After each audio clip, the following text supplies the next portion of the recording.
தலைமை ஆசிரியர் மற்றும் ஆசிரியர் பெருமக்கள், மாணவ கண்மணிகள் அனைவருக்கும் காலை வணக்கம்.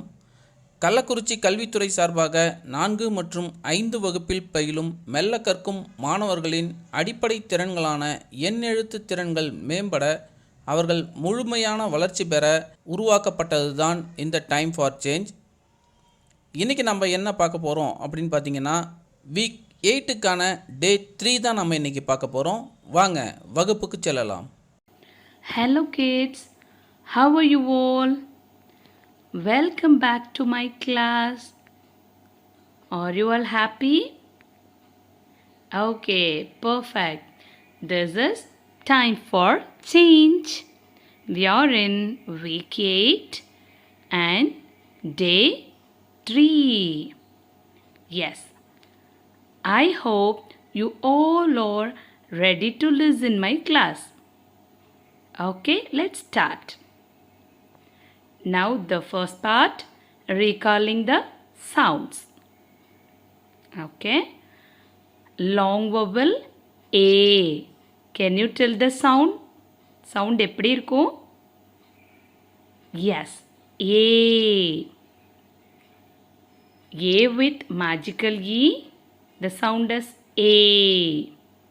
So, A, magical E, cake. Then AI, A. Yes, you're right, train. Then AY, A. Hay. What is hay? Very good. Correctா சொல்லிட்டீங்களே, வைக்கோல். Yes. Long A. A with magical E, AI, AY. The sound is A. Now, long E. Double E. Okay, E comes together. The sound is E. E comes together. The sound is E. Seeds. Yes. Now EA comes together, the sound E. Yes. This is T. Very good. Now the next one. Long I. அப்ப sound எப்படி இருக்கும்? Perfect. I. I with magical E. I. Kite. Very good. Now next one, IGH comes together. Sound is I. Eight. Eight. Now the next one, IE. IE comes together. I. So the word tie. Okay, I with magical E, IGH and IE comes together, the sound I. And the next one, long vowel O. Okay, அப்ப அதோட sound எப்படி இருக்கும்? Yes, very good. O. OA comes together, the sound O. OA, O, boat.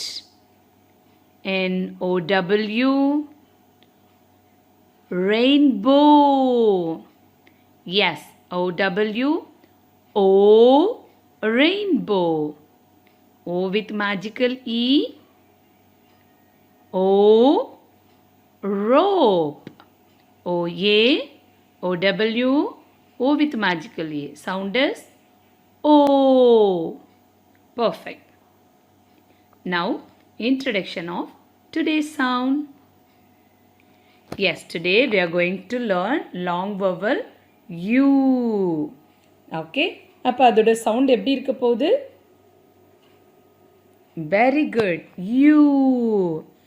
And அதில் first part U with magical E. Okay. So நம்ம ஏற்கனவே சொல்லியிருக்கிறோம், எந்த ஒரு வேர்டோட எண்டில் ஈ வந்தாலும் நம்ம அதை மேஜிக்கல் ஈன்னு சொல்லுவோம்.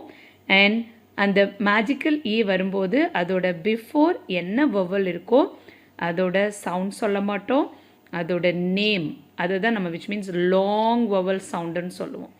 அந்த நேமையே சொல்லிடுவோம். So u with magical e வரும்போது sound is u. Perfect. Can you guess what is this? பார்த்துருக்கீங்களா? Yes, you are right. This is cube. Cube. Yes. U with magical E, the sound is U. Q. Cube. Yes. Now read the words. இதை base பண்ணி நம்ம நிறைய words read பண்ணலாம். Fill.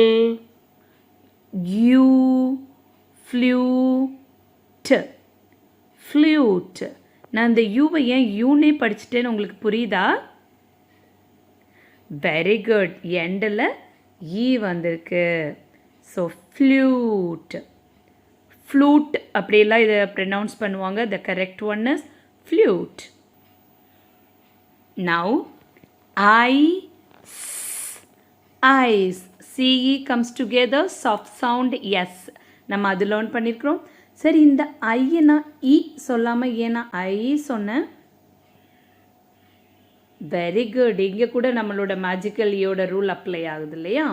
So அதனால எண்டில் magical E இருக்குது. So நான் அந்த வேர்டை ஐன்னு சொன்னேன். So is cu U cube. நான் ஏன் யூ சொன்னேன்? எண்டில் மேஜிக்கல் ஈ இருக்குது. So the word is cube. Yes.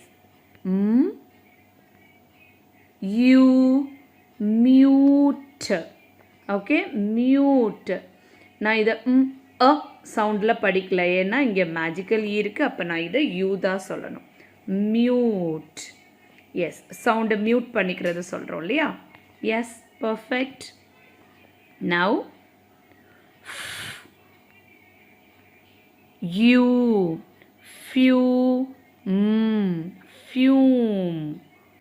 Fume. Yes, அந்த புகை அந்த மாதிரி இருக்கு இல்லையா? Fume. U tube. end with e, tube. Yes, we know tube. Now you tune. Okay, tune. Music sound tune எல்லாம் சொல்கிறோம்ல, tune. Perfect. Now we are in the next part, sight words. So today's sight word is, yes, laugh. Can you laugh loudly one time? Yes, எனக்கு இங்கே வர கேட்குதே. Very good. laugh. Okay, நல்ல வாய் விட்டு சிரிக்கிறது இல்லையா? So LAUGH, laugh. LAUGH, laugh. LAUGH, laugh. Laugh. It's a sight word. Laugh. Yes. Now read the sentences based on our sight word. Okay. He, sight word, laughs. He இருக்கிறனால நம்ம laughs சொல்கிறோம். He laughs at me, sight word. பாருங்க இங்கே how many sight words are there in the sentence? 1, 2, 3. Very good. Totally 4 sentence words இருக்கு. But அதில் 3 words நம்மளோட sight words. He laughs at me. Now, okay, joker. யோசிக்கலாம் ma'am ஏன் இங்கே ஜாக்கர்னு வரலன்னு. But exceptions தேர் இல்லை. நம்ம எப்போவுமே சொல்லுவோம் ஃபோனிக் சவுண்ட்ஸில் 100% நமக்கு வராது, எக்ஸப்ஷன்ஸ் இருக்கும். ஸோ இது நீங்கள் ஞாபகம் வச்சுக்கணும். One of the exception word jacker இல்லை ஜோக்கர். ஜோக்கர். மேக்கு மேக்குன்னு ஒரு வேர்டு இருக்கு இல்லையா, அதோடு நம்ம எஸ் ஆட் பண்ணியிருக்கிறோம் வேர்பை ப்ளூரல் பண்ணுறதுக்கு. So joker makes us makes us to. Joker makes us to laugh. Joker makes us to laugh. Okay? Yes. Now read yourself. Unga area. Yes. First நீங்க read பண்ணுங்க, அப்புறமா உங்களை மிஸ் ஃபாலோ பண்றேன். Perfect. Tube. Tube. Yes. Very good. Mute. Mute. Now. Perfect. Duke. Duke. Now. Huge. Huge. G sound பார்த்தோம்ல, huge. Very good. Dune. Now. Yeah.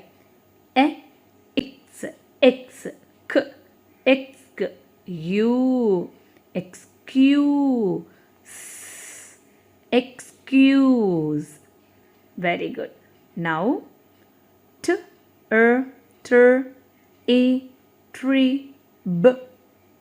trib,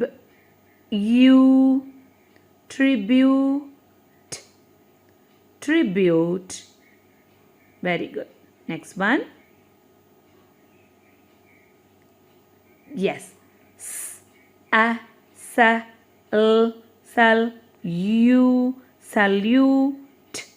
Salute.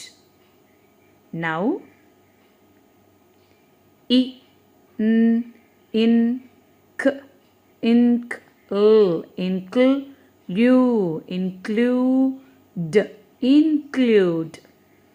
include. Yeah. Cute. Okay, dears, perfect. Now, dictation part. உங்கள் teacher இப்போவும் கொடுக்கலாம், அல்லனா நம்மளோட end of the session கூட கொடுக்கலாம். Okay? Fine. So, successfully completed the first set. Now, let's try to speak. Today, we are going to learn but. ஆனால் சொல்கிறோம் இல்லையா, but. So, if you want to compare any two things, okay? So, ஏதோ ரெண்டு நீங்கள் compare பண்ணி contrast answer சொல்ல போகிறீங்க. which means ஒன்று பிடிக்கும், இன்னொன்று பிடிக்காது. ஓகே, ஒன்று செய்வேன் அண்ட் இன்னொன்று செய்ய மாட்டேன், இங்கே போவேன் அண்ட் இன்னொரு இடத்துக்கு போக மாட்டேன். ஸோ இந்த மாதிரி ரெண்டை கம்பேர் பண்ணி அந்த கான்ட்ராஸ்டாக சொல்லும்போது we can use but. For example here, I like tea. I like tea. அப்போ எனக்கு டீ பிடிக்கும். But I don't like juice. எனக்கு டீ பிடிச்சது, ஆனால் எனக்கு ஜூஸ் பிடிக்கல. Okay, I like tea, but I don't like juice. Now, the sun is hot. Sun எப்போவுமே ஹாட்டாக இருக்கும்ல, சூடாக இருக்கும். The sun is hot. ஆனால் மூன் எப்படி இருக்கும்? எஸ், மூன் எப்போவுமே ரொம்ப கோல்டாக இருக்கும் இல்லையா? டே டைமில் இருக்க மாதிரி நமக்கு நைட் டைமில் ஹாட் இருக்காது. So the sun is hot but the moon is cold. Okay, but ரெண்டுமே கான்ட்ராஸ்டாக இருக்குது, ஆப்போசிட்டாக இருக்குது. இது ஹாட்டாக இருக்குது, பட் மூன் வந்து கோல்டாக இருக்குது. Now, my dog is black. என்னோட டாக் எப்படி இருக்குது? Black in colour. But my cat is white. So contrast colours, ஒன்று black and another one is white. my dog is black, but my cat is white. So whenever you need to contrast any two things, we can use like this but. Okay, now the box is empty but the bag is full. Okay, நமக்கு பார்க்க தெரியுது இல்லையா, box காலியாக இருக்குது, empty, and back ஃபுல்லாக இருக்குது. The box is empty but the bag is full. The box is empty but the bag is full. Okay, so now you just do this activity in your classroom now. ஒரு பெரிய ஆக்டிவிட்டியில் very simple. So take any two things. For example, your boxes, you can take any two boxes like green box and red box. Okay, உங்களோட box க்ரீனில் இருக்கலாம், maybe உங்களோட ஃப்ரெண்டோட box இன்னொரு கலரில் இருக்கலாம். Okay, you can take any two boxes. Then how can we say my box is red but my friend's box is blue? So according to your colour இல்லையா, உங்கள் கையில் என்ன கலர் இருக்கோ அதை மாதிரி சொல்லுவீங்க. Okay, are you can tell to your teacher, teacher I like idli but I don't like dosa. Okay, so இது மாதிரி நிறைய சொல்லலாம். I go to music class but I don't go to dance class. நான் மியூசிக் கிளாஸ் போகிறேன் ஆனால் நான் dance class போகலை. Okay, I hope you understand the situation. Now can you tell any one example sentence to your teacher? Are you ready to tell? Okay, I hope you are telling to your teacher now. Perfect.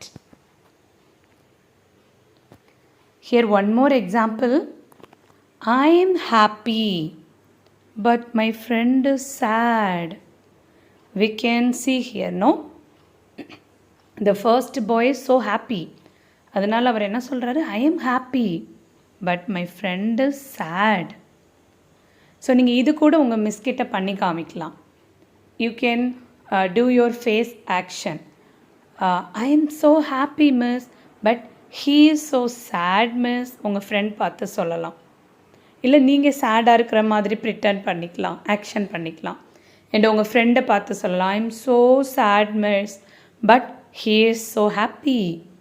Okay, so இந்த மாதிரி கான்ட்ராஸ்டாக any two things நம்ம சொல்லும்போது we can use but. Now we are going into the next one, that is so. So நார்மலாக உங்கள் teacher கூட நிறைய இந்த வேர்டை யூஸ் பண்ணுறது நீங்கள் கேட்டிருப்பீங்க, நீங்களே நிறைய பேர் யூஸ் பண்ணியிருப்பீங்க. ஸோ அதனால் அப்படின்னு சொல்லுவோம் இல்லையா. So yes, it was raining, மழை பெஞ்சிட்டே இருக்கு. So we stayed inside. மழை பெஞ்சிட்டே இருந்தால் என்ன பண்ணுவோம், நம்ம வீட்டுக்குள்ளே இருப்போம் இல்லையா, அதுதான். It was raining so we stayed inside. மழை பெஞ்சிட்டே இருக்கு, அதனால் நாங்கள் வீட்டுக்குள்ளே இருந்தோம். Okay, it was raining so we stayed inside. I study well so I get first rank. I think இது உங்களுக்கு ரொம்ப மேட்ச் ஆகும்னு நினைக்கிறேன். Am I right? Yes. So நீங்கள் எல்லாருமே நல்லா படிச்சிங்கன்னா உங்களுக்கு ஃபஸ்ட் ரேங்க் வாங்க முடியும் இல்லையா. So I study well so I get first rank. Okay, நம்ம சொல்லுவோம் இல்லையா, நான் நல்லா படித்தேன் அதனால தான் நான் ஃபஸ்ட் ரேங்க் வாங்கினேன். ஓகே, ஐ ஸ்டடி வெல், நல்லா படித்தேன், so I get first rank. Okay, so இந்த ஸ்போக்கன் ஸ்ட்ரக்சர்ஸ் எல்லாமே நீங்கள் கேட்குறதோடு விட்டுடாமல் you can talk with your friends and your teacher and even in your home also. Okay, அது மாதிரி நீங்கள் ரிப்பீட்டடாக ப்ராக்டிஸ் பண்ணிக்கிட்டே இருந்தால் தான் உங்களுக்கு இதெல்லாமே மறக்காது, உங்களுக்கு ஃப்ளூவெண்ட்டாக யூஸ் பண்ணவும் ஈஸியாக இருக்கும். Yes, I was sick, so I went to the doctor. So nowadays நிறைய பேருக்கு ஃபீவர் அண்ட் காஃப் கோல்டு எல்லாம் இருக்குல்ல. ஸோ இம்மிடியேட்டாக நம்ம டாக்டர்கிட்ட போயிடுவோம். எப்போல்லாம் நம்ம சிக் ஆகுறோமோ அப்போ டாக்டர்கிட்ட போவோம் இல்லையா. சும்மா நம்ம ஹெல்த்தியாக இருக்கும்போது டாக்டரை போய் பார்க்க போக மாட்டோம். ஸோ ஐ வாஸ் சிக், நான் உடம்பு முடியாமல் இருந்தேன். So I went to the doctor, அதனால நான் டாக்டர்கிட்ட போனேன். உங்கள் மிஸ் கூட கேட்பாங்க, டே நேற்று ஏன்டா நீ வரல ஸ்கூலுக்கு, எங்கே போயிருந்த? மிஸ் ஐ வாஸ் சிக், நான் உடம்பு சரியில்லாமல் இருந்தேன். So I went to the doctor or so I went to the hospital, you can see. Okay. Now the alarm rang, so I woke up. நேற்று காலையில் நான் அலாம் செட் பண்ணியிருந்தேன்னா அது அடித்ததுமே அந்த சத்தத்தை கேட்டு தான் நான் எழுந்தனே. ஃப்ரெண்ட்ஸோடலாம் பேசுவது சொல்லுவோம். ஓகே, இல்லை உங்கள் டீச்சர் கேட்பாங்க, இன்றைக்கி நீங்கள் எப்போ எழுந்திருந்தீங்க? So you can ask, miss the alarm rang so I woke up. அம்மாலாம் எழுப்பல, இல்லை நானே கூட எழும்பல, எனக்கு அலாம் அடித்தது, உடனே அந்த சவுண்ட் கேட்டு நான் எழுந்துச்சிட்டேன் சொல்லுவீங்க இல்லையா. So you can use the alarm rang so I woke up. Now the dog was barking, so I checked the window. என்னோட குட்டி பப்பி டாக் அது கண்டினியூஸாக பார்க் பண்ணிக்கிட்டே இருக்குது, குறைச்சிக்கிட்டே இருக்குது. அப்போ நம்ம உடனே போய் எட்டி பார்ப்போம் இல்லையா. அது சும்மா இருந்தால் நம்ம போய் ஏன் எட்டி பார்க்க போகிறோம்? என்னாச்சு இந்த பப்பிக்கு, இது ஏன் சத்தம் போட்டுகிட்டே இருக்குது? உடனே போய் ஜன்னல் வழியாக எட்டி பார்ப்பீங்க இல்லையா. அதே மாதிரி தான் அந்த பையனும் பண்ணியிருக்கான். த டாக் வாஸ் பார்க்கிங், நாய், என்னோட நாய் குறைச்சிக்கிட்டே இருந்தது. So I checked the window, அதனால் நான் விண்டோ வழியாக அதை என்னன்னு செக் பண்ணி பார்த்தேன். Okay, I hope you understand these two topics today, but and so. Okay, immediately you can practice with any two examples for but and so with your teacher. Okay, நீங்கள் ஒருத்தருமே இந்த situation understand பண்ணிட்டீங்கன்னா உங்கள் teacher கூட but and சோக்கு உங்களுக்கு தெரிஞ்ச, உங்களால் க்ரியேட் பண்ண முடிஞ்ச குட்டி குட்டி சென்டென்சஸ் க்ரியேட் பண்ணி உங்கள் மிஸ்க்கு சொல்லி காமிக்கலாம். Okay, so thank you dears, thanks for watching. அன்பு மாணவர்களுக்கு இனிய காலை வணக்கம். டைம் ஃபார் சேஞ்ச் கணக்கு பகுதியிலிருந்து இன்று ஓரின பின்ன கூட்டல் மற்றும் கழித்தல் ஆகியவற்றை நாம் கற்க இருக்கிறோம். வாங்க வகுப்புக்கு போலாமா? பின்னம். பின்னம் என்பது ஒரு முழு பகுதியில் ஒரு பகுதியை குறிக்கிறது பின்னம்னு சொல்லியிருக்கோம். சரிங்களா? இந்த 1/3 அப்படின்றதான் பின்ன வடிவம்னு தெரியும். இத 1ங்கிறத நாம தொகுதின்னும் 3ங்கிறத நாம பகுதி அப்படின்னு நாம குறிப்போம். பலதர நாம படிச்சாச்சு, இருந்தாலும் நினைவூட்டலுக்கு சொல்ல வேண்டியது எனது கடமை. அடுத்ததா மீள் பார்வையில பின்னத்தின் வகைகள். பின்னம் என்னென்ன வகையில இருக்கு அப்படின்னு பார்க்கலாமா? முதல்ல தகு பின்னம். தகு பின்னம்னா தொகுதி சிறியதாகவும் பகுதி பெரியதாகவும் இருக்கும். எப்படி? 1/4. இதுல 1ங்கிறது தொகுதி, 4ங்கிறது பகுதி. அடுத்ததா பார்க்க போறது தகா பின்னம். தகா பின்னம் என்பது தொகுதி பெரியதாகவும் பகுதி சிறியதாகவும் இருக்கும். எடுத்துக்காட்டுக்கு 8/3. 8 என்பது தொகுதி எனும் 3 என்பதை பகுதி என்றும் நாம் அழைக்கிறோம். அடுத்ததா கலப்பு பின்னம். கலப்பு பின்னம் என்பது ஒரு முழு எண் பகுதி மற்றும் ஒரு தகு பின்னம் இருக்கும். பாருங்க, 2 என்பது முழு எண் பகுதி, ஒரு முழுசா ஒரு எண் இருக்கும். அடுத்தது ஒரு தகு பின்னம். தகு பின்னம்னா நம்ம ஏற்கனவே இங்க படிச்சிருக்கோம். தகு பின்னம்னா தொகுதி சிறியதாகவும் பகுதி பெரியதாகவும் இருக்கும். அதாவது மேல தொப்பி சின்னதா கீழே பெருசா இருக்கும். அதே மாதிரிதான் தொகுதி சின்னதாகவும் பகுதி பெரியதாகவும் இருக்கும். கலப்பு பின்னம்னா ஒரு முழு எண், அதுக்கு அடுத்தது ஒரு தகு பின்னம் இருக்கும். அப்ப பின்னம் 3 வகைப்படும்: தகு பின்னம், தகா பின்னம், கலப்பு பின்னம். ஓரின பின்னம் பகுதிகளில் ஒரே எண்களை பெற்று வரும். அதாவது 2/8, 5/8. பகுதிகளை பார்த்தீங்கன்னா 8 8ன்னு வருது. பகுதிகள் ஒரே பகுதிகளை பெற்றிருப்பதால் இது ஓரின பின்னம். இது ஏற்கனவே படிச்சது. அடுத்தது வேற்றின பின்னம் பகுதிகளில் வெவ்வேறான எண்களை பெற்றிருக்கும். 1/4 மற்றும் 1/5. பகுதிகளை பார்த்தீங்கன்னா இங்க 4ன்னு இருக்கு, இங்க 5ன்னு இருக்கு. இது வெவ்வேறான பகுதிகளை கொண்டுள்ளதால் இது வேற்றின பின்னம் அப்படின்னு சொல்றோம். இப்போதைக்கு நாம ஓரின பின்னத்தை பத்தி மட்டும்தான் படிக்க போறோம். வாங்க அடுத்தது பார்க்கலாம்.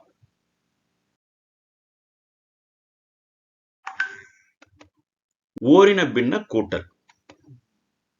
இப்ப இத பட விளக்கத்துல முதல்ல படிக்கலாம். ஓரின பின்ன கூட்டல்ல இங்க ஒரு சதுரம், இன்னும் ஒரு சதுரமும் 4 சமபாகங்களாக பிரிக்கப்பட்டுள்ளது இருக்கு. இதை ரெண்டையும் கூட்டி கீழே போட போறோம். சரிங்களா? இப்ப 1 2 3 4 அதான் 4 சமபாகங்களாக பிரிச்சாச்சு. பிரிச்ச பிறகு இதுலயும் 4 சமபாகங்களா தான் இருக்கும். ஏன்னா ஓரின பின்ன கூட்டல் என்பதால். இப்ப 1 இங்க ஒரு பாகத்திற்கு வண்ணம் தீட்டியாச்சு. அதே மாதிரி இங்க பாத்தீங்கன்னா 1 2 பாகத்திற்கு வண்ணம் தீட்டியாச்சு. இப்ப இத ரெண்டையும் கூட்ட போறோம். ஏன்னா இங்கவும் 4 தான் இருக்கு, இங்கவும் 4 பாகங்களாக தான் பிரிச்சிருக்கோம். அதனால இங்கவும் 4 பாகம் தான் வந்திருக்கு. இப்ப இந்த ஒரு பாகத்தை எடுத்து இங்க எழுதுறோம், இங்க வண்ணம் தீட்டுறோம். அதே மாதிரி இந்த ஒரு பாகத்தை எடுத்து இங்க வண்ணம் தீட்டுறோம். அடுத்து இந்த 2வது பகுதியை எடுத்து இங்க வண்ணம் தீட்டுறோம். வண்ணம் தீட்டினா மொத்தம் 3 பாகங்களாச்சு. அப்ப 4ல் ஒரு பகுதியையும் 4ல் 2 பகுதியையும் கூட்டினால் 4ல் 3 பகுதி, அதாவது 3/4 அப்படின்னு வரும். சரிங்களா? அடுத்தபடியா இங்க ஒரு செவ்வகம். செவ்வகத்தை சம பாகங்களாக பிரிச்சாச்சு. அதாவது 8 பாகங்களாக பிரிச்சிருக்கோம். சரிங்களா? அதே மாதிரி இன்னொரு செவ்வகத்தையும் 8 சம பாகங்களாக பிரிச்சாச்சு. பிரிச்சா அதனோட விடையும் 8 சம பாகங்களில் ஏதாவது ஒன்று தான் வந்தாகணும். காரணம் என்னன்னா இது ஓரின பின்ன கூட்டல். சரி, இப்ப நான் என்ன செய்யறேன், இதுல வண்ணம் தீட்டலாம். இதுல முதல்ல இருக்கிற செவ்வகத்தை சமபாகமா பிரிச்சிருக்கோம் பாருங்க. இதுல அந்த முதல் 3 வண்ணம் தீட்டியாச்சு. 2வதா இருக்கிற கூட்டக்கூடியத 4 பகுதிகளை வண்ணம் தீட்டியாச்சு. 1 2 3 4. இப்ப இத ரெண்டையும் கூட்டணும். சரிங்களா? கூட்டி கீழே போடலாமா? 1 2 3 அப்படின்றதால நாம இங்க வண்ணம் தீட்டலாம். 3க்கு வண்ணம் தீட்டிடலாம். முதல்ல 1 2 3. இந்த 3க்கும் இங்க 3 வண்ணம் தீட்டியாச்சு. இங்க 4 பகுதிகளில் வண்ணம் தீட்டிருக்கும். அப்ப 1 2 3 4 4 பகுதிகளுக்கு வண்ணம் தீட்டியாச்சு. இப்ப மொத்தமா எத்தனை பகுதிகளுக்கு வண்ணம் தீட்டிருக்கோம் அப்படின்னு பார்த்தோன்னா 7 பகுதிகளுக்கு நான் வண்ணம் தீட்டிருக்கோம். எத்தனை பாகங்கள்ல? 8 பாகங்கள்ல 7 பாகங்களுக்கு நாம வண்ணம் தீட்டிருக்கோம். அப்ப இதனோட பின்ன வடிவம் என்னன்னா 7/8. இப்ப நாம படிச்சுட்டு இருக்கிறது ஓரின பின்ன கூட்டல். மீண்டும் ஒரு எடுத்துக்காட்டு பார்க்கலாம். ஒரு வட்டம் போட்டிருக்கேன். வட்டத்தை 8 சம பாகங்களாக நான் பிரிச்சிருக்கேன். ஓகேவா? அதே மாதிரி 8 சம பாகங்களாக பிரிச்சிருக்கேன். இது ஓரின பின்ன கூட்டல்ங்கிறதால இங்க 8ங்கிறதால நம்ம இங்கேயும் 8ன்னு குறிக்கிறோம். அது இப்ப கீழே 8ன்னு தான் போட்டிருக்கோம். சரியா? இப்ப ஓரின பின்ன கூட்டல்ல இப்ப நம்ம வண்ணம் தீட்டலாம். சரிங்களா? கீழே 8 போட்டுட்டு மேலே இப்ப என்ன செய்யலாம்? ஒரு வண்ணம் தீட்டியாச்சு. அடுத்தது 2ம் தீட்டியாச்சு. அடுத்தது 3 தீட்டியாச்சு. சரிங்களா? அடுத்ததா பக்கத்துல கூட்டக்கூடிய மற்றும் ஒரு வட்டத்துல ஒரு வண்ணம் தீட்டியாச்சு. சரிங்களா? இப்ப இது ரெண்டையும் கூட்டலாமா? 1 2 3. 3 என்பதால் நாம 3 பாகங்களுக்கு வண்ணம் தீட்டணும். 1 2 3. 3க்கும் வண்ணம் தீட்டியாச்சு. அதுக்கு அடுத்தது 2வதா இருக்கிறத கூட்ட போறோம். இப்ப 1 2ன்னு இருக்கிறதால நாம 1 2 2ஐயும் தீட்டியாச்சு. இப்ப மொத்தமா வண்ணம் தீட்டப்பட்ட பகுதிகள் எத்தனை கேட்டீங்கன்னா 5. எத்தனை பாகங்கள்ல? 8 பாகங்கள்ல. அப்ப 8 பாகங்களில் 5 பாகங்களுக்கு வண்ணம் தீட்டியாச்சு. ஓகேங்களா? இது பட விளக்கம் உங்களுக்கு நான் கொடுத்துக்கிட்டு இருக்கேன். அதனால நான் எண்கள்ல எழுதல. அதே மாதிரி தான் சதுரங்களை 4 பக்கங்கள் கொடுத்து இதுல 2 இதுல 2 கொடுத்துட்டு இதுலயும் 2 இதுலயும் 2. அப்ப 4 பாகங்களையும் வண்ணம் தீட்டிட்டா இது ஒரு முழு பகுதி ஆயிடுச்சு. அப்போ முழு பாகத்தையும் நம்ம வண்ணம் தீட்டப்பட்டதால் இதுக்கு விடை 1 அப்படின்னு வரும். ஓகேவா? சரி. அடுத்ததாக ஓரின பின்ன கூட்டல் படம் மற்றும் எண் விளக்கம். சரியா? எண்களோட விளக்கத்தோட நம்ம கொடுக்க போறோம். ஓரின பின்ன கூட்டல்ல 1/8 கூட்டல் 2/8. இப்ப எண்ணோட சேர்த்து வந்துச்சு. ஏன்னா 8 சம பாகங்களா பிரிச்சு ஒரு பகுதிக்கு வண்ணம் தீட்டினதால இது 1/8னும், இது 2 பாகங்களுக்கு வண்ணம் தீட்டினதால 2/8னும் நம்ம குறிச்சிருக்கோம். அப்போ 1/8 கூட்டல் 2/8. இப்ப நாம முதல்ல ஏற்கனவே படிச்ச மாதிரி பகுதிகளை பார்க்கிறோம். பகுதிகளை பார்த்தா சமமா இருக்கு. இந்த பகுதிகளை பார்க்கும்போது 8 8ன்னு வரதால நாம ஓரின பின்னம்னு நம்ம முடிவு பண்ணிடணும். முடிவு பண்ணிட்டு அதுக்கடுத்து தொகுதிகளை பார்க்கணும். சரியா? இது 2 8ன்னு போட்டு தொகுதிகள்ல இங்க 1ம் அடுத்தது இங்க ஒரு 2ன்னு இருக்கு. அப்ப இது ரெண்டையும் நம்ம என்ன செய்யறோம்? இங்க கூட்டுறோம். 1 கூட்டல் 2ன்னு போடுறோம். ஈக்குவல் டு போட்டு தொகுதிகள் 2ஐயும் கூட்டிக்கிறோம். 1ஐயும் 2ஐயும் கூட்டினா 3 3/8. இந்த 8 நாம அப்படியே போட்டுக்கிறோம். இதுதான் இதற்கான விடை. இதுதான் ஓரின பின்ன கூட்டலுக்கான விடை. அடுத்தது பார்க்கலாமா? இப்ப 8 சம பாகமா பிரிச்சத 5 பாகங்களுக்கு வண்ணம் தீட்டியிருக்கேன். அடுத்தது இங்க 7 பாகங்களுக்கு வண்ணம் தீட்டியிருக்கேன். 8ல் 7க்கு வண்ணம் தீட்டிட்டேன். இப்ப இதை கூட்டலாமா? 5/8 கூட்டல் 7/8. சரிங்களா? ஈக்குவல் டு இப்ப நான் பகுதிகளை பார்க்கிறேன். பகுதிகளில் 8 8ன்னு இருக்கிறதால இது ஓரின பின்னம், நமக்கு பிரச்சனை இல்லை. அப்ப அந்த 8 நாம அப்படியே போட்டுடலாம். சரிங்களா? இப்ப நாம தொகுதிகளை பார்க்கிறோம். 5 இங்க 7. இப்ப 5ஐயும் 7ஐயும் நம்ம என்ன செய்ய போறோம்? கூட்ட போறோம். 5 கூட்டல் 7 ஈக்குவல் டு 7ஐயும் 5ஐயும் கூட்டணும்னா 12. 12 வகுத்தல் 8. சரிங்களா? 12/8. இதுதான் ஓரின பின்ன கூட்டல். அடுத்ததா இன்னொரு எடுத்துக்காட்டு பார்க்கலாம். இப்ப இது அருங்கோணம். சரிங்களா? அருங்கோணத்துல 5 பாகங்கள் வண்ணம் தீட்டப்பட்டிருக்கு. இதனால 5/6னும், இன்னொரு இதுல அருங்கோணத்துல 3 பாகங்களுக்கு வண்ணம் தீட்டப்பட்டதால 3/6னும் நான் போட்டிருக்கேன். இத 5/6 கூட்டல் 3/6 ஈக்குவல் டு இப்ப நாம என்ன செய்யணும்? முதல்ல பகுதிகளை பார்க்கிறோம். பகுதிகளை பார்க்கும் பொழுது இரண்டும் சமமா ஒரே எண்ணா இருக்கிறதால நாம இங்க 6ன்னு போட்டுக்கிறோம். போட்டுக்கிட்டா இப்ப அடுத்தது தொகுதியை பார்க்கிறோம். தொகுதியில 5ன்னு இருக்கு, பக்கத்துல 3ன்னு இருக்கு. சரியா? இதை ரெண்டையும் இப்ப நாம இங்க கூட்டி போடலாமா? 5 கூட்டல் 3ன்னு போடுறோம். ஈக்குவல் டு 5ஐயும் 3ஐயும் கூட்டினா 8. 8/6. இந்த 6 அப்படியே மாற்றாம போட்டுக்கணும். இது ஓரின பின்ன கூட்டல். சரிங்களா? அடுத்தது இன்னும் ஒரு எடுத்துக்காட்டு பார்த்தலாம். 1/8 2/8. 1/8 போட்டாச்சு, இங்க 2/8 போட்டாச்சு. ஈக்குவல் டு முதல்ல எதை பார்க்கணும்? இப்ப நீங்க தான் சொல்லணும். சூப்பர். பகுதியை பார்க்கணும். ஓகே, பகுதி எப்படி இருக்கு? கரெக்டா சொன்னீங்க. சமமா இருக்கு, ஒரே மாதிரி எண்களை கொண்டிருக்கு. அப்ப பகுதிகளை 8 போட்டாச்சு. இப்ப என்ன செய்யணும்? சொல்லுங்க. தொகுதிகளை பார்க்கணும். ஓகே, 1 இங்க என்ன இருக்கு? 2. இந்த 2 தொகுதிகளையும் நம்ம என்ன பண்ணணும்? குட். தனியா எடுத்து போட்டு கூட்டணும். அப்போ 1 கூட்டல் 2. இதை கூட்டினா 1ஐயும் 2ஐயும் கூட்டினா எவ்வளவு? 3. அப்ப விடை என்ன வரும்? 3/8. அருமையா சொன்னீங்க. இப்ப இதே மாதிரி தொடர்ந்து சொல்லிக்கிட்டே இருங்க.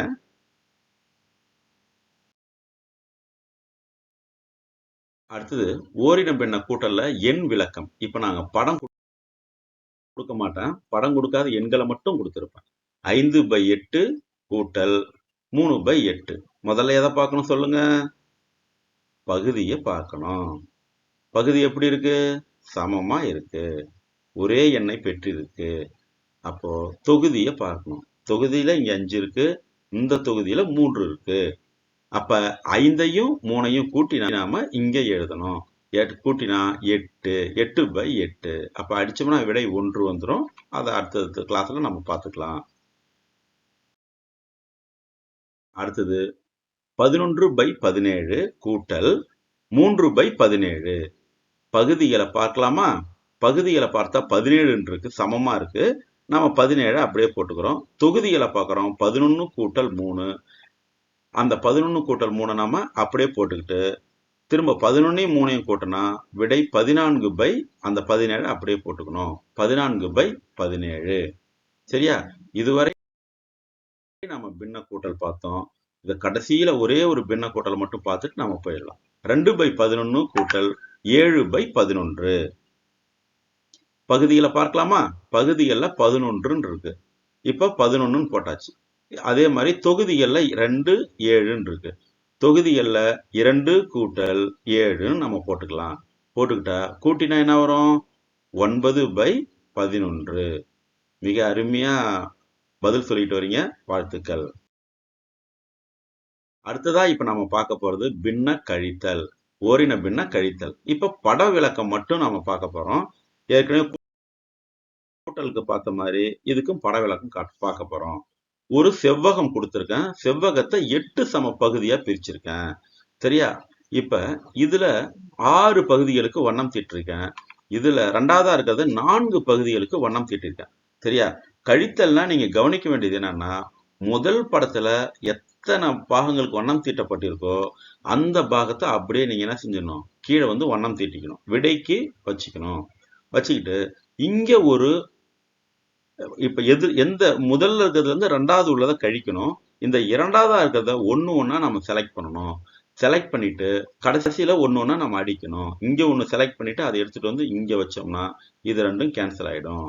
சரிங்களா? அடுத்தது ரெண்டாவதை எடுக்கிறோம். ரெண்டாவது எடுத்து திரும்ப இங்க செலக்ட் பண்ணா இதுவும் கேன்சல் ஆயிடும்.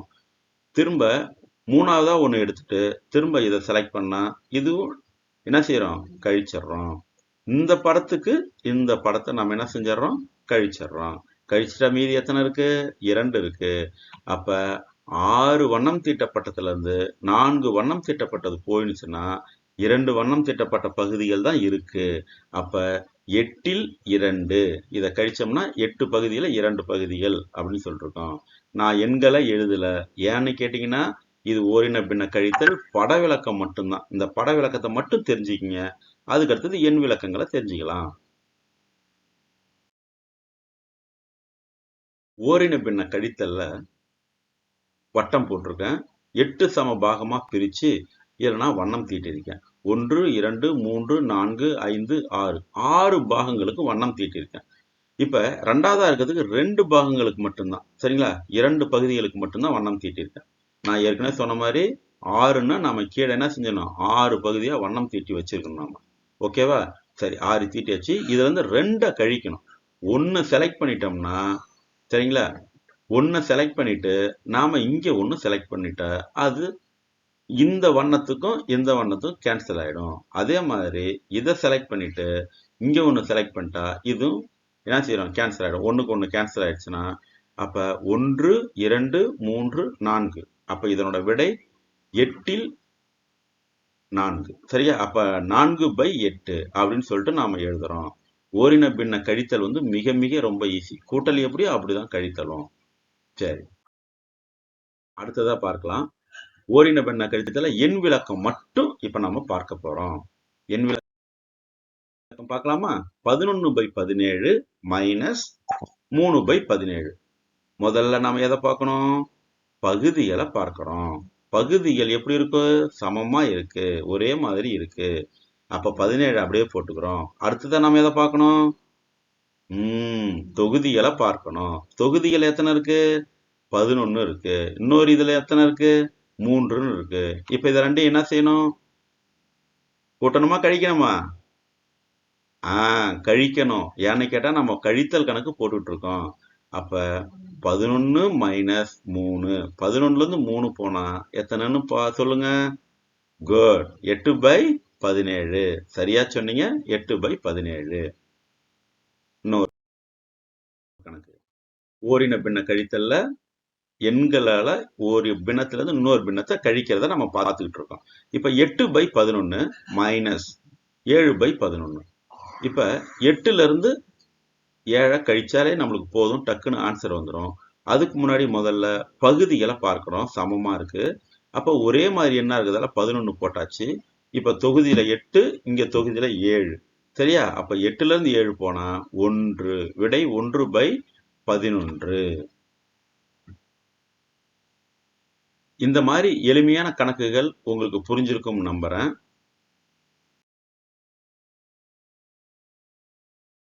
அடுத்தது 3/5 மைனஸ் 2/5. உங்களுக்கு தெரியும், முதல்ல பகுதிகளை பார்க்குறோம். பகுதிகளில் 5ன்னு ஒரே மாதிரியான எண்கள் இருக்கு. அதுக்காக நான் பகுதிகளில் 5ன்னு போட்டுக்கிட்டேன். தொகுதியில் பார்த்தீங்கன்னா இங்கே 3 இருக்கு, இங்கே 2 இருக்கு. அப்போ 3ல இருந்து 2 கழிச்சு போட்டோம்னா விடை என்னன்னு வரணும்? 1/5 அப்படின்னு வரும்.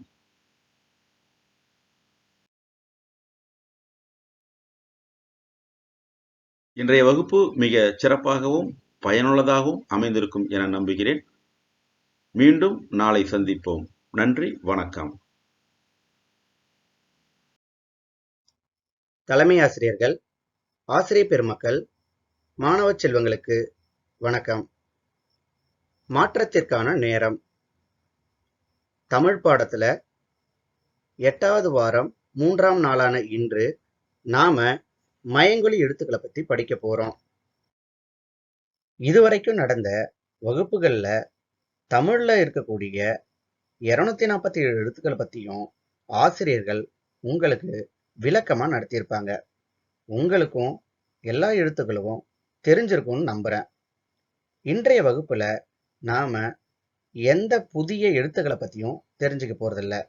மாறாக தமிழ்ல இருக்கக்கூடிய சில எழுத்துக்கள் நமக்கு ஒரே மாதிரியான உச்சரிப்பே இருக்கும். அதனால நமக்கு இந்த எழுத்து வருமா அந்த எழுத்து வருமா என்ற ஒரு குழப்ப நிலவும். அந்த மாதிரி குழப்பமான எழுத்துக்களை தான் மயங்கொலி எழுத்துக்கள்னு பேரு. தமிழ்ல மொத்தம் 8 மயங்கொலி எழுத்துக்கள் இருக்கு. மயங்கொலி எழுத்துக்கள் கேட்பதற்கு ஒரே மாதிரியாக தோன்றினாலும் உச்சரிக்கும் போது சிறு வேறுபாடுகளை கொண்டது. இத சில சொல்கள்ல இடம்பெறும் பொழுது பொருளே மாறுபடும். நாம சரியா இவற்றை பயன்படுத்தலைன்னா குழப்பம் வரும். இப்போ சில எழுத்துக்கள் சில இடங்கள்ல இந்த எழுத்து வருமா அந்த எழுத்து வருமான்னு நம்மள ஒரு மயக்க நிலைக்கு கொண்டு போயிடும். அதனாலதான் இந்த எழுத்துக்களுக்கு பேரு மயங்கொலி எழுத்துக்கள்னு பேரு. சரி, இப்ப இந்த எழுத்தை சொல்லுங்க பார்ப்போம். இங்க உச்சரிங்க. சரியா உச்சரிக்கிறீங்களே, நா. அதே இந்த எழுத்தை உச்சரிங்க, நா. இந்த எழுத்து இதுவும் நா தான். அப்ப இந்த 3 எழுத்துக்களும் உச்சரிக்கும் போது ஒரே மாதிரியா தான் உச்சரிப்பு வருது. ஆனா நுணுக்கமா கவனிச்சோம்னா சிறு வேறுபாடுகள் இருக்கும். சரி, இந்த எழுத்துக்களை நம்ம இதுவரைக்கும் எப்படி சொல்லிக்கிட்டு இருந்தோம்? 3 சுழினா, பெரியனா அப்படின்னு சொல்லணும். ஆனா இனிமே அந்த எழுத்த 3 சுழினா பெரியனான்னு சொல்லக்கூடாது. அந்த எழுத்த தன்னகரம் அப்படின்னு சொல்லணும். அதே போலதான் இந்த நாவையும் இனிமே நாம தன்னகரம்னு சொல்லணும். இந்த நாவை ரன்னகரம்னு சொல்லணும். இப்ப கொஞ்சம் விளக்கமா உங்களுக்கு சொல்றேன். இப்ப இந்த ஆவரிசையில இருக்கக்கூடிய எழுத்துக்களை நாம இந்த நா எங்க இருக்கு பாருங்க, இங்க இருக்கா? இந்த நாவுக்கு முன்னாடி இருக்கிற எழுத்து என்னது? டா. அதனாலதான் இந்த எழுத்துக்கு நாம தன்னகர நா அப்படின்னு சொல்றோம். இந்த எழுத்துக்கு பேர் என்னது? தன்னகரம். இப்ப பாருங்க, இதுவும் நா தான். ஆனா இந்த எழுத்துக்கு முன்னாடி எழுத்து என்னது? தா வந்திருக்கு. அதனால இந்த நாவுக்கு பேரு தன்னகர நா, தன்னகரம். அடுத்தது பாருங்க, இங்க ஒரு நா இருக்கு இல்லையா? இதோடைய முதல் எழுத்து என்னது? ர. அப்ப இந்த எழுத்துக்கு பேரு ரன்னகரம். இப்ப உங்களுக்கு புரிஞ்சிருக்கும்னு நினைக்கிறேன். 3 நா வருது. அதோடைய முதல் எழுத்தை வச்சு அதோட பெயரை உச்சரிக்கிறாங்க. இப்போ நாம ஒழிச்சு பார்க்கலாமா? இப்ப இந்த 3 எழுத்துக்களுக்கும் சிறு உச்சரிப்புல வித்தியாசம் இருக்குன்னு சொன்னோம். அது எப்படி பாருங்க. இந்த தன்னகர நாவ எப்படி உச்சரிக்கணும்னா, நம்மளுடைய நாக்குடைய நுனிப்பகுதி மேல் அன்னத்துடைய நடுப்பகுதியில தொடுற மாதிரி நம்ம அழுத்தி உச்சரிக்கணும். ந சொல்லி பாருங்க. ந. அதுவே இந்த நாவை பாருங்க.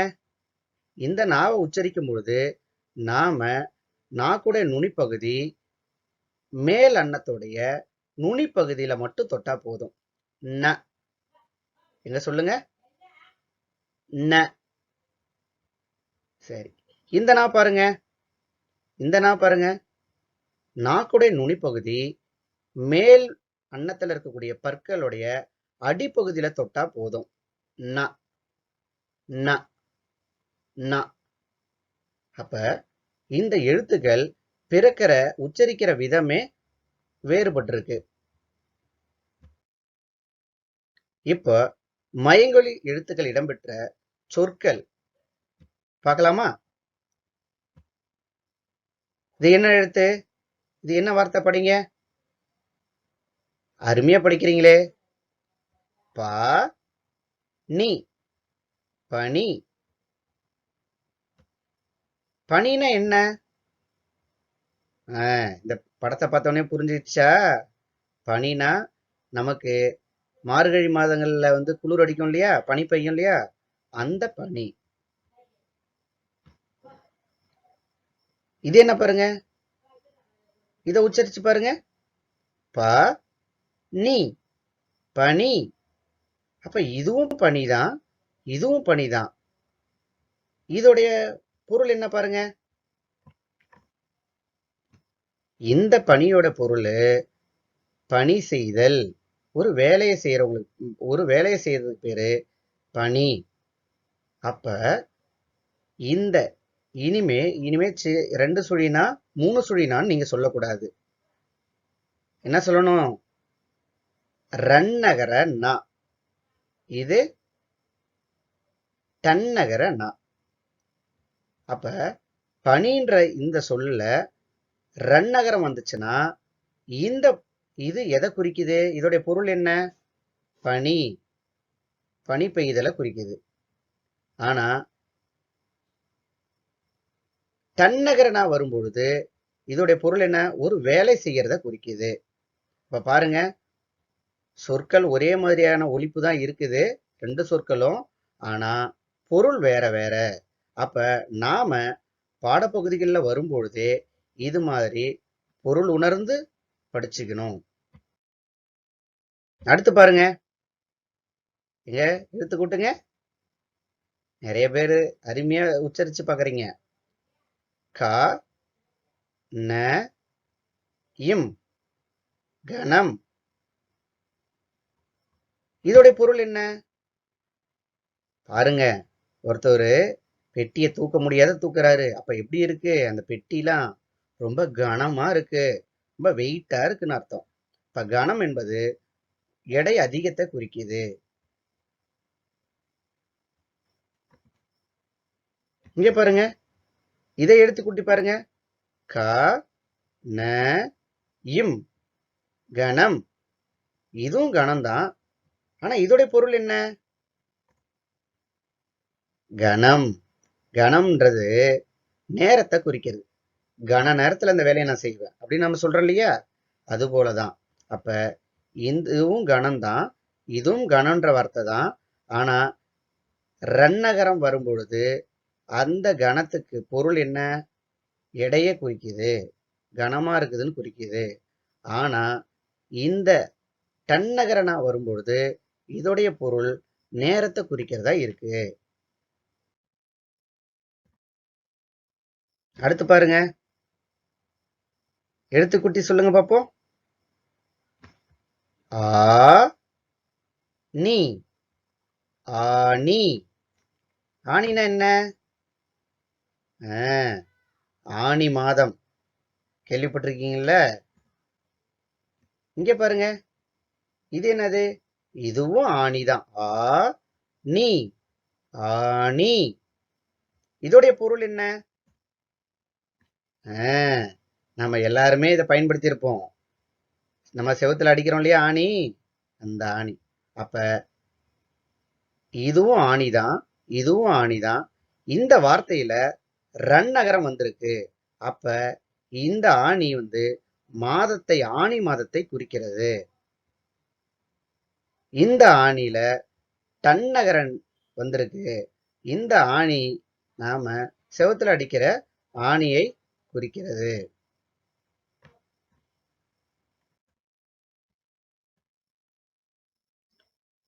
இங்க பாருங்க, இங்க சத்தமா படிங்க. ப நை, பனை. பனைனா என்ன? எல்லாருக்குமே தெரிஞ்சிருக்கும். பனை மரம். நம்ம நுங்கு மரம்னு சொல்லுவோம் இல்லையா, பனை மரம்.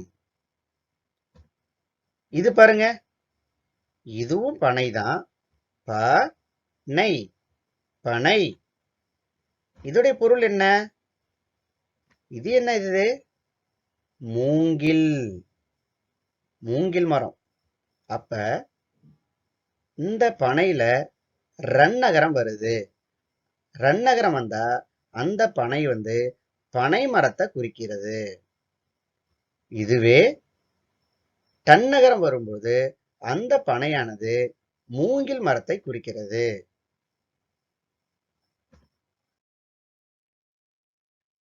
இப்போ ஒரு படம் உங்களுக்கு வரும்.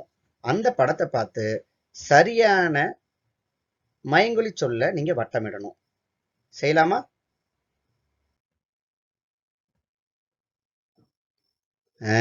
இந்த படம் பார்த்துட்டீங்களா? இப்ப 2 சொல் மயங்கொலி சொற்கள் வரப்போகுது. இதுல எது சரியான சொல்லுன்னு கண்டுபிடிக்க பார்ப்போம். இங்க பாருங்க, கணம், கணம். இதுல எது வரும்? சரியா சொல்றீங்களே, வாழ்த்துக்கள், வாழ்த்துக்கள். கணம். அடுத்து பாருங்க, என்னது? ஆணி. ஆனா டன்னகரனா வருமா, ரன்னகரனா வருமா? இப்பதானே பார்த்தோம். சரியா சொல்றீங்க, டன்னகரனா தான் வரும். செவுத்துல அடிக்கிற ஆணிக்கு டன்னகரனா வரும்.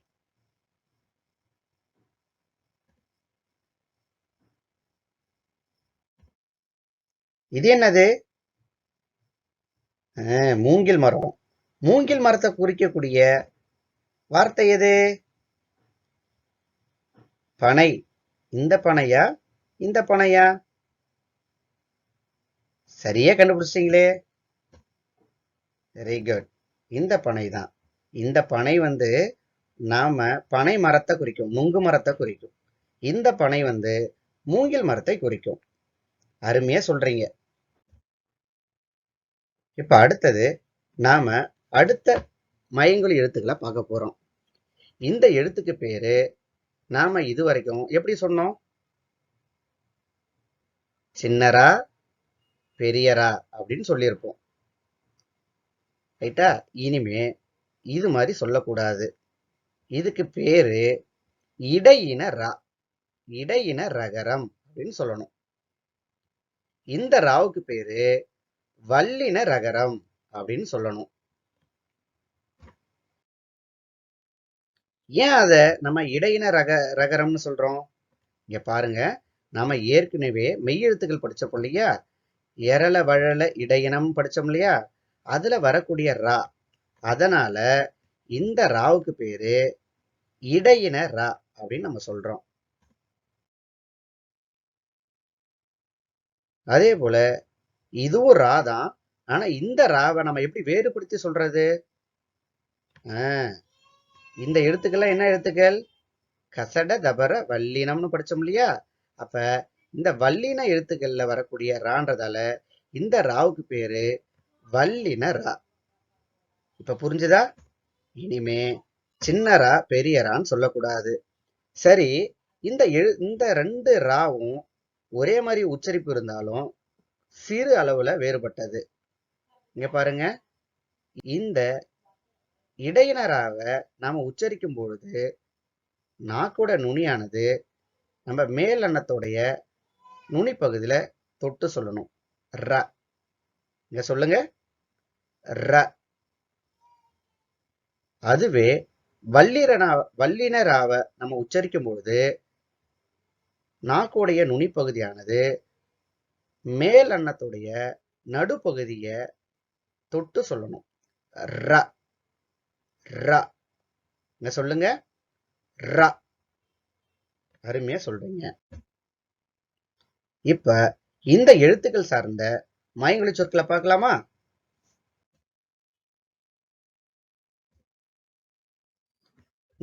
இந்த வார்த்தை என்னது? க ரை. கரை. இந்த கரையோட பொருள் என்ன? கண்டுபிடிச்சிட்டீங்களா? ஆற்றங்கரை, ஏரிக்கரை, நம்ம சொல்றோம் இல்லையா, நீர்நிலைகளோட கரை. இது என்ன வார்த்தை? இதை படிச்சாலும் அப்படித்தான் வருது. க ரை. கரை. இந்த கரையோட பொருள் என்னவா இருக்கும்?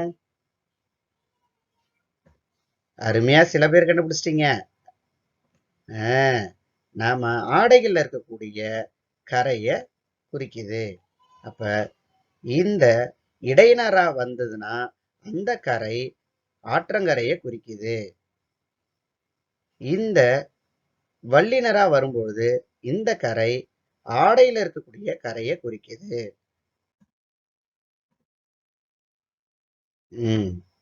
இது என்ன வார்த்தை மாணவர்களே? படிங்க. அருமையா எடுத்துக்கூட்டி சொல்றீங்க. ப ர வை. பறவை. இந்த பறவையோட பொருள் என்ன?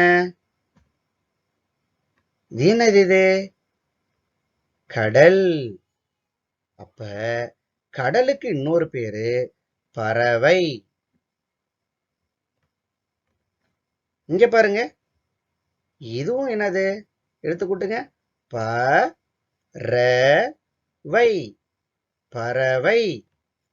இதோடைய பொருள் என்ன? சரியா சொல்றீங்க, பறக்கக்கூடிய பறவை இனங்களை குறிக்கும். அப்ப பறவைன்ற வார்த்தையில இடையினரா வரும்பொழுது அந்த பறவையானது கடலை குறிக்கும். இதுவே வல்லினரா வரும்பொழுது அந்த பறவைன்ற வார்த்தை பறவை இனங்களை குறிக்கும். இங்க பாருங்க, எடுத்துக்கூட்டுங்க. கு ரை. குறை. என்ன பண்ணுது? நாய் குறைக்குது இல்லையா? நாய் குறைக்கிறது. இது என்ன பாருங்க? கு ரை. குறை. ஆனா இங்க இடையினரா வருது, இங்க வல்லினரா வருது. இது என்னது? குறை கூறுதல். படத்துல இருந்தே தெரிஞ்சிருக்கும். அடுத்து பாருங்க, இது என்னது? எழுத்த கூட்டுங்க. அருமையா சொல்லிட்டீங்களே. ஏ ரி. ஏரி. இது என்னது? ஏ ரி. ஏரி. சரி, இடையினரா வரும்பொழுது இந்த ஏரியானது எதை குறிக்குது? நம்ம நீர்பிடிப்பு பகுதியான ஏரிகளை குறிக்குது. இதே வல்லினரா வரும்பொழுது இந்த ஏரின்ற சொல்லானது ஏறுதலை குறிக்குது. ஏறுறோம் இல்லையா? அவருங்க இங்க என்ன பண்றாங்க? மலையில ஏறிக்கிட்டு இருக்காங்க. இங்க பாருங்க, க ரி. கரி. இந்த கரி எதை குறிக்குது? கருமை நிறத்தை உடைய ஏனையும் குறிக்கும். நாம விறகை எரிச்சா வருது இல்லையா, கறி வருது இல்லையா, அந்த கறியும் குறிக்கும் இடையினரா வரும்பொழுது. இதே வல்லினரா வந்துச்சுன்னா உங்களுக்கு எல்லாம் பிடிச்ச கறிய குறிக்குது. சாப்பிடும் இல்லையா, அந்த கறிய குறிக்குது. இங்க பாருங்க, ஆ ரை. அறை. இங்க என்னது? அறைன்னு என்னது? அரைனா ஒன்றில் பாதி இருக்கு இல்லையா, அரை பாதி. இங்க என்னது, அரைனா என்னது, அரையிறது, கன்னத்துல அரையிறது. அப்ப அரைனா இந்த ரெண்டுக்கும் நம்ம பார்த்துட்டோம். அது இங்க பாருங்க, அரை, அரை. இப்ப இதோடைய பொருள் என்ன, அறை. நம்ம வீடுகள்ல அறை இருக்கு இல்லையா, ரூம் இருக்கு இல்லையா, அதுக்கு பேரு அறை.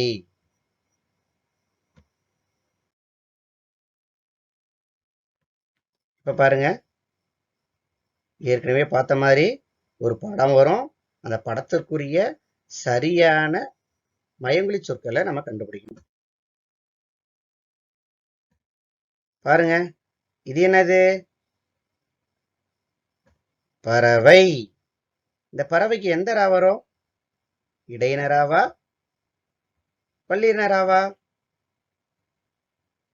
சரியா சொல்றீங்க, வல்லினரா. இங்க பாருங்க, அடுத்தது கரை. இந்த கரைக்கு சிறப்பா சொல்றீங்க, வாழ்த்துக்கள், கரை. இப்ப உங்களுக்கு சில பயிற்சிகளை கொடுக்க போறோம், பார்க்கலாமா? நம்ம படிச்சது எந்த அளவுக்கு புரிஞ்சிருக்குன்னு பார்க்கலாமா?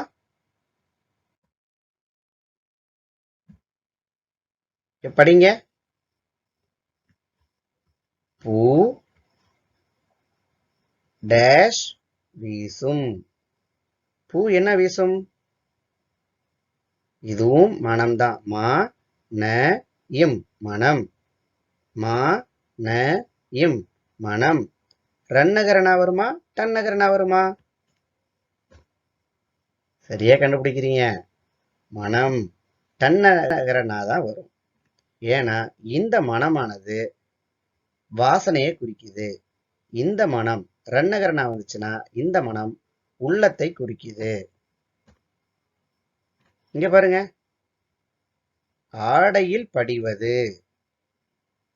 எந்த கரை வரும், எல்லாருமே கண்டுபிடிச்சிட்டீங்களே.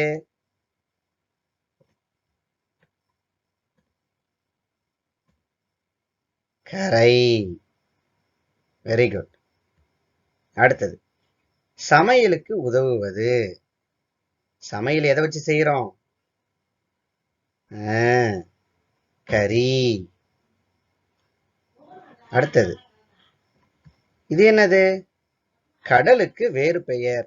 நம்ம ஏற்கனவே பார்த்தோம் தானே, கடலுக்கு இன்னொரு பெயர் என்னது, பறவை. வெரி குட், அருமையா சொன்னீங்க மாணவர்களே. இப்போ நம்ம இன்றைய வகுப்புல நாம மயங்கொலி எழுத்துக்களான 5 எழுத்துக்களை பார்த்தோம். இனிமே இந்த எழுத்துக்களை நம்ம சரியா உச்சரிக்கணும். இதுக்கு பேரு டன்னகரம், தன்னகர நா, ரன்னகர நா.